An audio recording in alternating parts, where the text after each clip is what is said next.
Fashion வாட்ஸ்அப்ல எல்லாம் voice விடுவீங்க. எனக்கு ஐ ஹேட் தட்.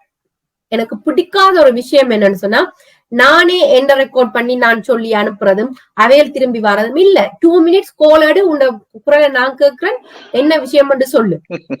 அந்த டைம்ல என்ன தெரியுமா நடக்கும்? சில நேரம் எனக்கு ஒரு பிரச்சனை தான் நான் டக்குன்னு ஓபன் பண்ண பாப்பேன். அதுல என்ன அறியாமலே. அதுக்கு நாங்கள் இடம் கொடுக்குறோம். இந்த சமுதாயம் எங்களுக்கு இடம் தருது இல்ல.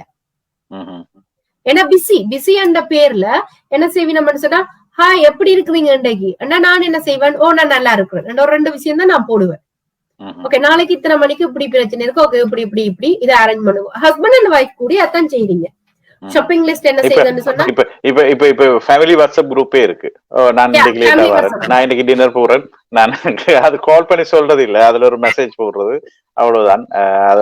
அது உண்மையா என்ன செய்றீங்க, போன சைலண்ட்ல போட்டுடுறீங்க. அப்ப அங்க ஒரு வைஃபோ இல்லாட்டி ஹஸ்பண்டோ இல்லாட்டி யாரோ ஒரு ஆள் அங்கால பக்கத்துல, ஐயா நான் இன்றைக்கு இதை அப்படி சொல்லிடணும், எனக்கு இப்படி நடந்து கொண்டு இருக்குது, அதுக்கு சந்தர்ப்பம் பிளாங்கா இருக்குது. அப்ப நீங்க அந்த சந்தர்ப்பம் கொடுக்கக்குள்ள அதுக்கு சரியான தருணமா இருக்காது. அது ஒரு உச்சகட்ட பிரச்சனைக்குள்ள போயிருக்கலாம்.